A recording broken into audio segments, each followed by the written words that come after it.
you're just joining us, a hearty warm welcome to the Writers' Corner live show. I'm your host, Bridgetti Banda from Cape Town in South Africa. And in today's show, we're going to be talking to New York Times best-selling author Ken Abraham. And we're going to find out just how he got to collaborate with some of the most famous people in the world, such as astronaut Buzz Aldrin and more. But before we do so, let me say hello to my amazing co-host and friend, Mary Elizabeth Jackson. She's a special needs and disabilities advocate and an award-winning author of the Poolicious children's book series. She lives in Nashville in the USA, so do let us know in the comments where in the world you are joining us from. Mary, hello. Hi, how are you? I'm very well, and very excited about our special guest for today. Yes, I am too. Because he's living the life that a lot of writers want to live. So we want to hear his secrets and his journey and story and share him with other people. So, there may be people who are looking for a good book right now to read and they haven't really found what they're looking for. And maybe they haven't seen, I don't know how they could not have seen his books, but there's that possibility that somebody hasn't and they're looking for new books to read and a new author to become a big fan of. So we're hoping that that's what we can help with today and introducing him to everyone and, enjoying the day to day. And we're excited to be here, aren't we? Absolutely. So a little bit more about Ken. He is a New York Times best-selling author known around the world for his collaborations with popular celebrities and fascinating high-profile public figures. 15 collaboration books have appeared in the New York Times bestseller lists, and 3 of Ken's own work has reached #1 position. His most recent New York Times bestsellers include No Dream is Too High, with Apollo II astronaut Buzz Aldrin. And his other book, More Than Rivals, is a gripping story of racial conflict and reconciliation based on actual events. And here's a fun fact that you may not know. He has got, just wrap your head around this one. He's got more than 12 million books in print. Can you even imagine? That is amazing. We need a horn. I know, right? I know. Yeah, that's awesome. I know. Okay, so let's not waste any time and let's get Ken onto the show, shall we? Absolutely.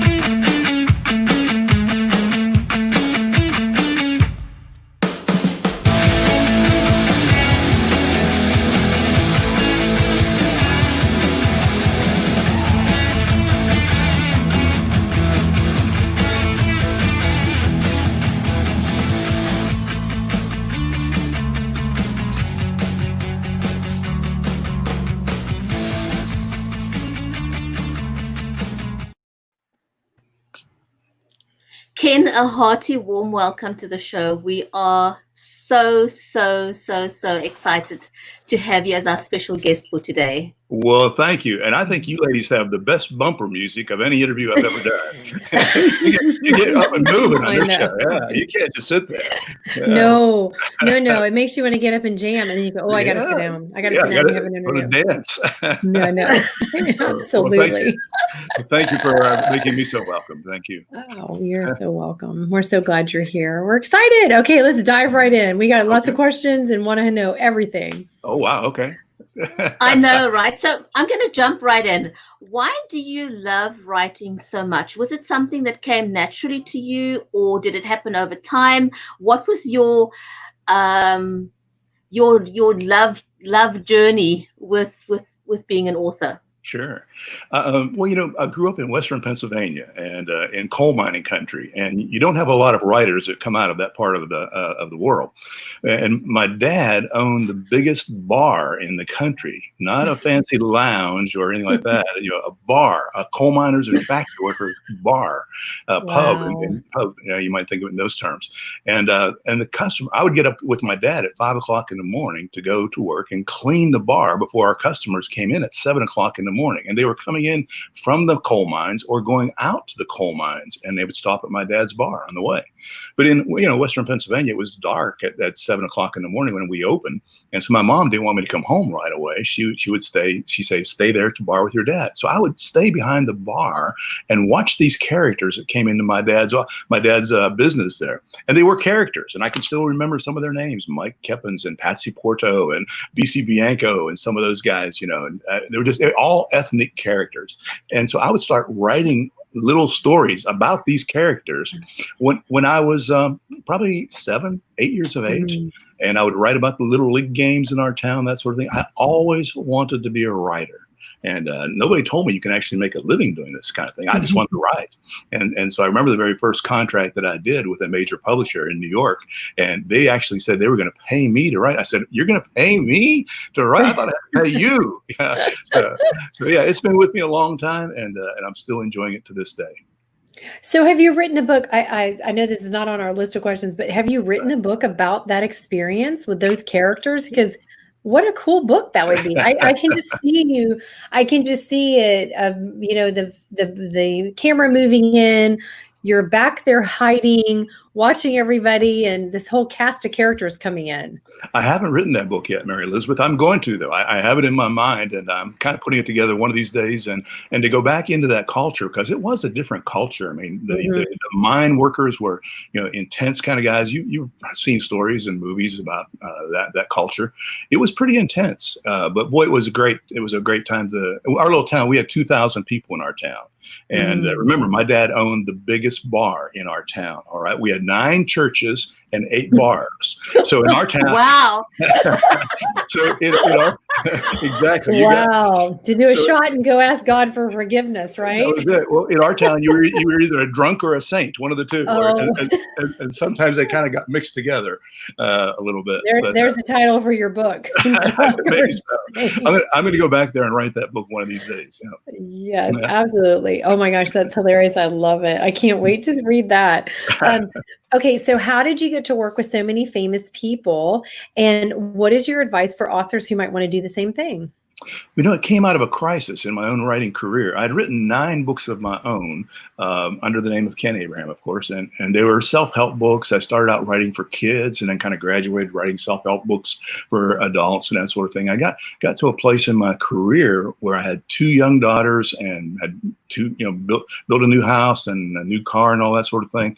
And I just wasn't making a living. I mean, back in those days, the books were selling for like $5.95, and my royalty rate was about 10% of that. You got to sell a lot of books to make a house payment at that rate. And so I came to the place in my career where I said, God, if there's not more than this for me, then I need to go back to Pennsylvania and get a real job. I mean, some of my friends back in Pennsylvania are still waiting for me to get a real job, as a matter of fact. Absolutely. But I went to a book convention, and in the book convention, going down the aisles, literally people were throwing book projects at me. I came back from that book convention with 9 book projects, nine book contracts, real contracts. And now that's the good news. The bad news is I came back with 9 deadlines. And publishers don't call them deadlines without a good reason, right? Right. But one of those books was a book with Gary Carter, a professional athlete who played for the baseball team, the New York Mets. They had won the World Series in 1988. Incredible man. And a publisher was literally walking down the hallway at this book convention, and he stopped and turned around and he said, Ken, he said, you are just the person to write this book. And he teamed me up with Gary Carter. And that was the first time I had done a high-profile celebrity-type autobiography. And I discovered that I enjoyed writing other people's stories even more than my own material. And so I started, and since that time, I don't know how many I've done. I've done about 100 books, and most of those have been collaborations with other people. And I've enjoyed it. I've enjoyed the collaborative process, and to work with people like Buzz Aldrin or Chuck Norris. Chuck was great to work with. Dr. Neil Clark Warren, who founded the company eHarmony.com. He was great, brilliant man. But Buzz Aldrin, it's important probably to mention Buzz today, because yesterday was the anniversary of the walking on the moon. the 51st anniversary of Walking on the Wow. Moon. And Buzz, of course, lived for years with the reputation that he was the second man on the moon. Neil Armstrong, of course, was the first man on the moon to step out of the lunar module and say, one small step for man, one giant leap for mankind. Buzz gets out and he looks around and he says, magnificent. wait. He says, magnificent desolation. so that was the title for our first book I did with Buzz Aldrin. I did his autobiography, Magnificent Desolation. And then we did this little book here. I don't know if you can see it. It's called No Dream Is Too High. And this was actually much more fun because what we did is we took 13 life lessons from the guy who walked on the moon, and this book came out just a while ago. And but working with Buzz was a bit of a challenge because he is so brilliant. I mean, he is so smart. He is probably one of the most brilliant people I've ever met. If he were in our conversation here now, within the first few minutes, he'd be challenging us to go to Mars, and he could tell us how to get there and how to get home. So that's kind of how I started that sort of thing. And that's no joke. He actually can do that. Oh yes, he can. Yeah, Buzz can. He is so brilliant. He'll sit around and noodle on napkins in a restaurant, and you look at those noodles, and they're like spaceships and rockets. And Buzz, you probably may not know this, but he was actually the guy that said, you know what, we don't want to land one rocket on the moon. We want to land on the moon with a module, and then have another spacecraft going around the moon, and then rendezvous. He had done his doctoral thesis at MIT University on the subject of rendezvousing objects in space. Nobody had ever done that before. Wow. Nobody had ever done that before. Wow. But here, talk about little tidbits and things. Buzz Aldrin and Neil Armstrong landed on the moon with less computer power than we used to have in our little flip phones, our cell phones. Less computer power than that. Yeah, fascinating story. And they almost crashed. You know that. Yeah, they almost crashed. They ran out of fuel. They had about 15 seconds worth of fuel before they were going to crash, and they finally brought the lunar module down on the lunar surface there. So it's a fascinating story. Talk about the nick of time, eh? Yes, indeed. That's right. Yeah, yeah. And yeah. So he was fun. He was fun to work with. Just the quintessential gentleman, charming. I loved working with him. But the hard part as a writer is he is so smart and he talks so much, even more than me. I would record hours and hours worth of material that never is going to see the light of day, except perhaps in some archive somewhere. It was totally useless to me as a writer, but within those hours of recordings, there would be a nugget. There would be a story of this or that, how he took communion on the moon when he first landed, a story that nobody knew for years. His first act on the moon was to take communion, and Neil Armstrong did not, but Buzz Aldrin did. He took communion on the moon, the very first act in his life, or the first communion on the moon. So yeah, some cool things like that. Great man. I love working with him. Yeah. That's so cool. What great memories that you have. You know what? That's the wonderful luxury that I have, Mary Elizabeth, of doing what I do. One of these days, I'm going to write a book about all the people that I've written books with, because I've learned from every one of them. And they are so smart, and they have touched the world. You know, I'm just a guy in Tennessee. Nobody knows my name hardly. That's okay. I like that. I can walk down the mall and nobody even knows who I am. That's great. But I get a chance to work with some of the people who have an influence all around the world. And to me, that's just a kick. One of the big kicks as a writer for me is to hear somebody I've worked with, and they're on a news interview someplace, around the world, and they're quoting something that I put in one of their books. They didn't make it up. I made it up. I put it in their book, but they've taken ownership of it. And I say, yeah, I love it. So, and that's wonderful. It is. So Ken, you have worked with some of the most famous people out there, and just listening to you talk about Buzz Aldrin and the way that you do, and the amount of time and the gems that you've gotten from them. If you had to pick a favorite project that you've worked on, I mean, I don't even know if that's possible because there seems to be so many. What would have been your most challenging project and why? one of the most challenging, I believe, favorite and most challenging, maybe two different books. I'm not sure. One of my favorites, of course, was the book I did with Lisa Beamer after 9/11. And Lisa Beamer's husband was the fellow Todd Beamer on Flight 93 who said, "Let's roll." And they brought that plane down in Western Pennsylvania there at Shanksville. So that was probably, it was a hard book because I was basically taking a knife and scraping wounds that had not even had a chance to congeal yet. And so that was a tough book, but probably the one that I just recently did with Randy Travis, I have sitting here, the book with Randy Travis, Forever and Ever Amen, was probably one of the most challenging books that I've ever done, because Randy had a stroke. And back in 2013, and probably fans of Randy Travis's music, country icon, sold 24 million records. Most people would know that.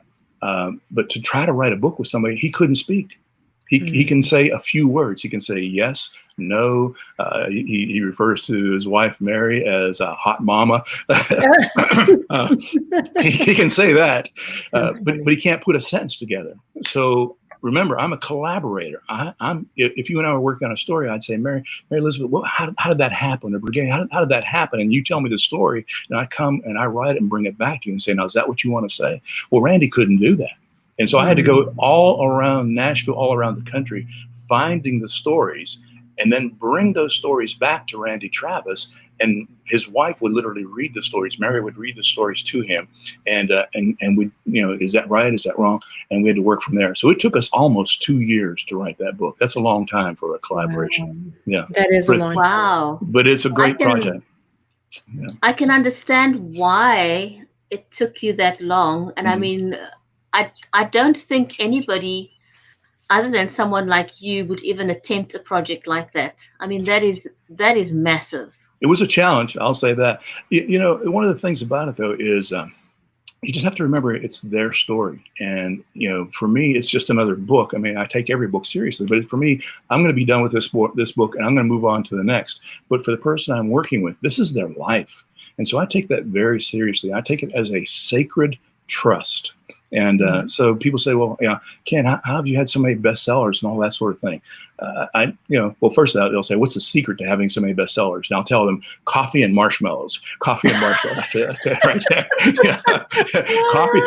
Coffee for the caffeine and marshmallows for the sugar to keep me awake at night. Of course, and that's why I'm so pudgy and why I shake a lot. But other than that, but the real secret is to get their heart on paper. That's what we're about as writers. We want to get the heart on paper, not just words, not just another story that they could read in a magazine someplace. That's fine. But to do what I'm doing, where you're talking about 200 or 300 or 400 pages in a book, you need to have their heart on that page. And that's what I go for. Oh, absolutely. So you just answered question 4, because, we were going to ask you about how do you get that authenticity? How do you, take yourself out of it and kind of so you're their voice. And I mean, you just answered that beautifully. And so that's why your books have done so well, because your heart is in there as well as their heart. And so people can hear that. I think that's amazing that you've done that. How do you decide on your upcoming line or your opening lines, and what advice do you have for making them captivate readers right from the start? Like, how do you get that grabber? And that's a hard one. I know titles are hard to come up with. First lines are hard to come up with. Yes, they are. Your synopsis is hard to, because people go like this, they read on the back of the book or they go inside, and that's like a make or breaker deal, unless you've got a recommendation from somebody. So this is a very good question for our writers out there. Absolutely, Mary Elizabeth. That first page, that first line, it just has to grab the reader. Or if you're trying to pitch a book to an editor, it has to grab the editor and not let go.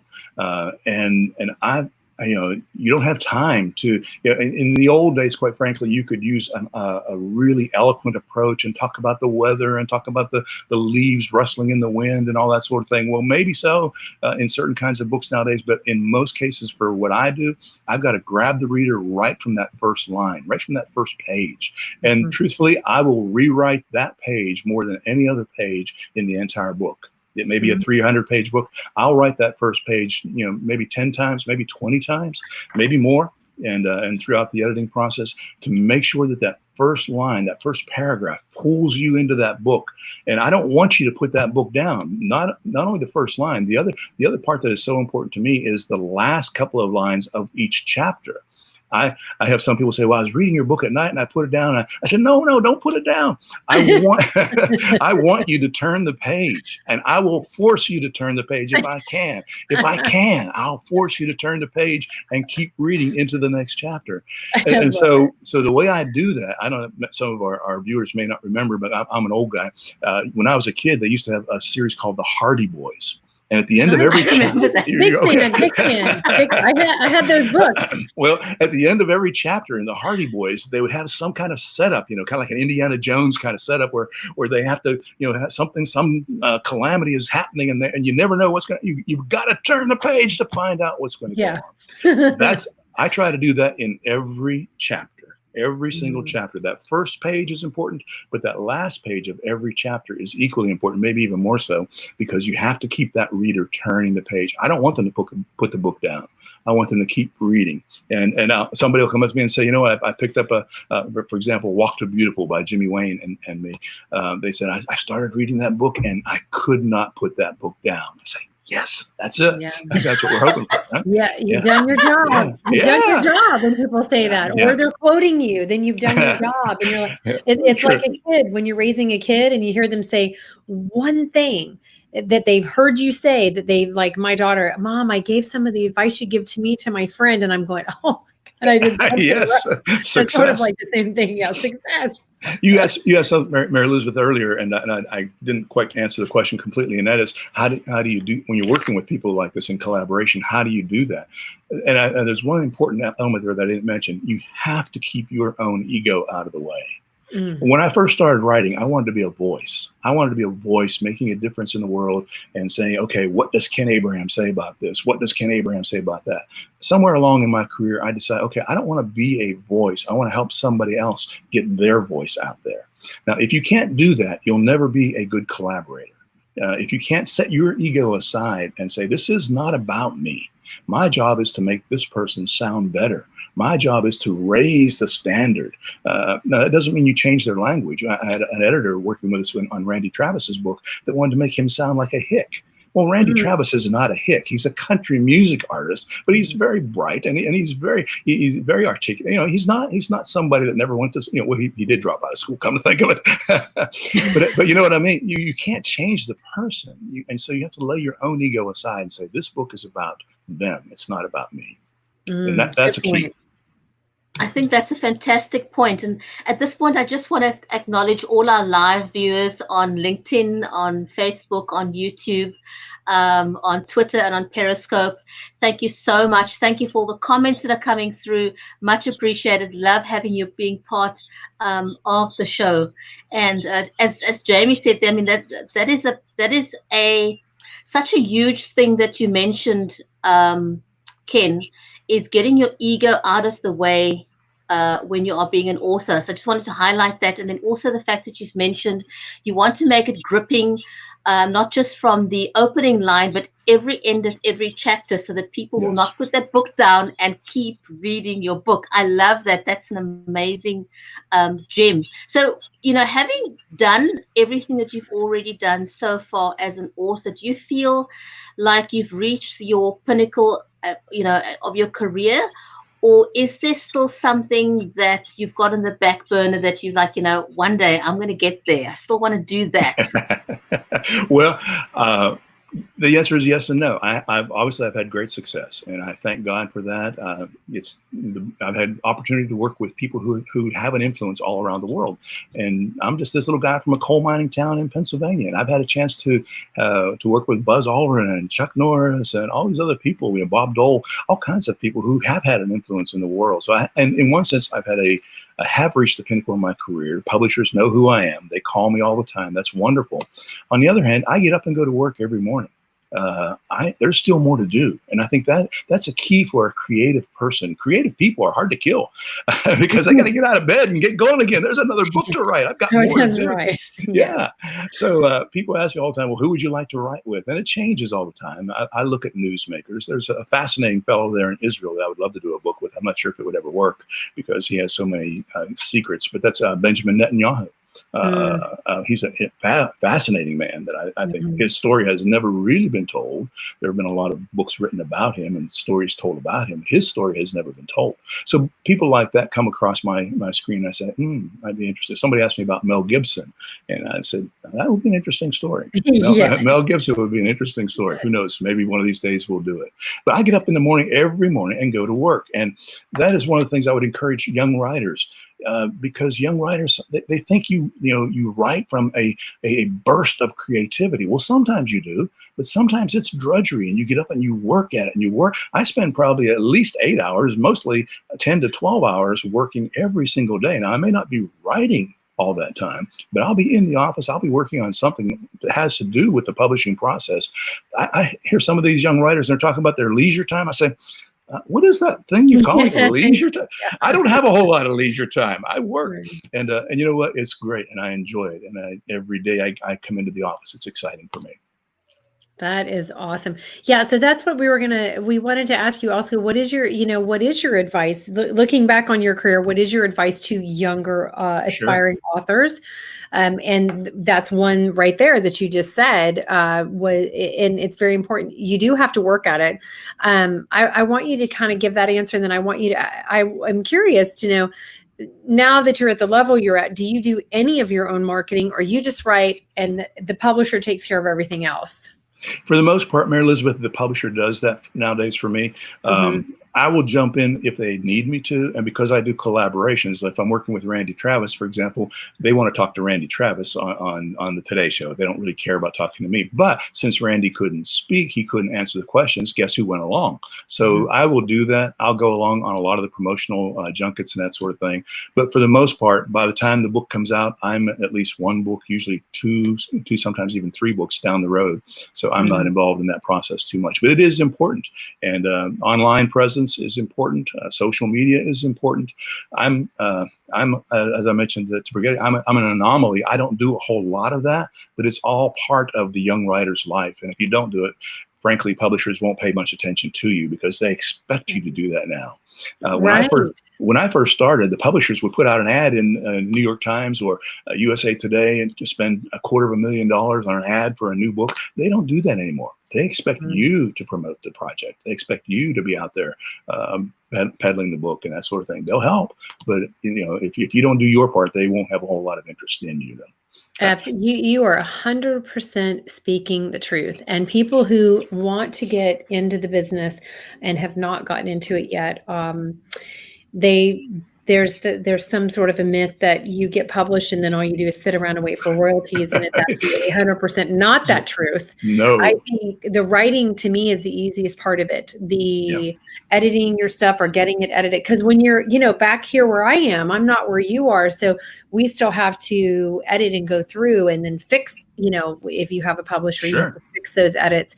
But also, I've done all of my own marketing, whether I had a publisher or not, booking myself for TV, radio, the library, schools, and you have to go in with that kind of work ethic and that mindset.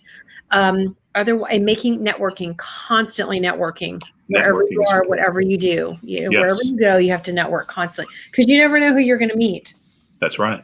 You asked me for some advice for young writers as well. I always tell young writers, read great books. Don't read trivia. Don't read all the junk that comes out. Read great books. And frankly, there aren't as many of them as you think. And so most of the great books need to be read more than once. Some of the great books, I love C.S. Lewis, for example. You can read C.S. Lewis again and again. I love David McCullough. He's the guy that inspired me to do what I do. He wrote a book called The Johnstown Flood, which happened just a few miles down the road from where I lived in Western Pennsylvania. I read those books again and again and again. You don't have to read things you don't understand. There are great books out there that will inspire you, but read those books again and again and see what they do. The other encouragement I have with young writers, I'll tell them, rejection goes with the territory. If you're going to be sensitive and you can't take rejection, you're in the wrong career, because rejection goes with the territory. Even for somebody like me who's had great success, there are times when I'll submit an idea to a publisher or something like that, and they say, "Nah, we don't think so, Ken." Okay. Move on to the next publisher, or move on to the next project, whatever. Rejection goes with the territory. But one thing I've learned over I don't know how many years, 30 years, over nearly 100 books. One thing I have learned is there's a yes coming. There's a yes coming. Don't give up. There's a yes coming in your career. Yeah, love it. I like that. That should be, that needs to be a hashtag. There's a yes coming in your career. Absolutely. That's what we're going to take from this today. There's a yes coming in your career. All right. Ken, it has been amazing. I think we could chat to you for an hour, but I do want to end up with asking, who is your greatest supporter? Because there's a reason we get out of bed every single day. Who's your greatest fan? Well, my greatest fan is probably my wife, but I've got 3 young granddaughters who come into my office regularly, and they'll come around my chair here and they'll ask me about books, and they, I'm writing for them. I'm writing something that in their library at school. I want that book by Ken Abraham and Buzz Aldrin and Ken Abraham. I want that book to be on their shelf. As a matter of fact, one of my granddaughters, they were talking about the Apollo 11 landing, and my granddaughter looked up and she said, "I know Buzz Aldrin." So she told her teacher that because Buzz had been here to our house, and the teacher, of course, said, "Now, you don't really know Buzz Aldrin." She said, "Yeah, I know Buzz Aldrin," and she really did. So I'm writing for them because they inspire me. That's awesome! Wow, what a great tribute. Where can people find you? Actually, I don't even do a website anymore, but my email is open territory, ken@kenabrahaminc.com. You can find me there. Facebook, there is a Facebook page out there. I don't really do it. My wife does it. I don't do it, but we use that every once in a while to promote some books. So you can find me that way. Or they can find me by calling you. There you go. Just call me. You can find Ken, and you can also find you're at Barnes and Noble online. Probably you're at Walmart, Target, Amazon, all the places where books are sold. Just And you asked me about books that meant something to me. Let me tell you about one other. This is a book I wrote. This is the first book in 20 years that I've written about from my own perspective. It's called When Your Parent Becomes Your Child. And it was talking about my mom and her journey through dementia. And of course, if your mom's going through dementia, you're going through dementia with her as well. And that's what we did. And we walked with her those last 3 years of her life. And speaking about finding me on Amazon and those kind of places, the book didn't sell like I wanted. I wanted it to sell millions and millions. It didn't sell millions, but it sold thousands. And but the best thing to me, every once in a while, I'll go on Amazon and look at some of those reviews of that book, When Your Parent Becomes Your Child, and the heartwarming reviews that book received from people that received help from that book. That will get you out of bed to make you go to work another day. And it sure has me. Right. Well, I know we have to go, but we need to connect you with the Oz authors, those ladies, because there's 150 of them, I think. Yes. And they've all written a book from their journey as the caregiver of a parent or a family member. Yeah. So we need to get your book on their site, because they have lots of tools and resources. Oh, great. Love to do it. Yeah. It's a different world. Specifically go there for books that are about alt stories. So I think it'll be fantastic there. Yeah, we'll get you connected with them. Okay, be great. And there's some wonderful people there, some hearts of compassion and people who care so much. It is just amazing to me. I've met some of those people, of course, as a result of the book. It's a weird deal when you're putting diapers on the person that once put diapers on you, that whole role reversal and upside down kind of thing. And to walk through that. And for my mom was a godly lady. She never lost touch with God right to the very end of her life. And that was a special part of the story I wanted to tell. And the other part was there was a lot of humor there. I mean, you had to laugh sometimes, otherwise you'd cry. And so I wanted the book. I'll tell you what happened when my mom was first diagnosed with dementia. we went to the doctor, and he recommended a book for us to read. And I got that book. Of course, I'm a book guy, so I'm going to buy that book and read it. It was so depressing. And I said, this is the worst book I've ever read. It was just so depressing. This is going to happen, and this is going to. I know there's a lot of truth in that book, but I wanted to write a book similar to what Tuesdays with Morrie. Remember that book? I wanted to write a book like that would encourage people. Yeah, you're going through some tough times there, but yes, there's grace there, and there's humor there, and there's good that comes out of those stories. And so that's why I wrote When Your Parent Becomes Your Child. And it was probably one of my most personal and intimate books that I've ever written. Wow, that's beautiful. I think, when you go through that journey with, I always tell people I've been through journeys with many people at the end of their lives, but I think there's none of those stories, and each of them are unique. But going through that with my dad was different. Yes. There was just a complete difference. I mean, just having the person that gave you life die in your arms, there's something about that is life changing. Yes, indeed.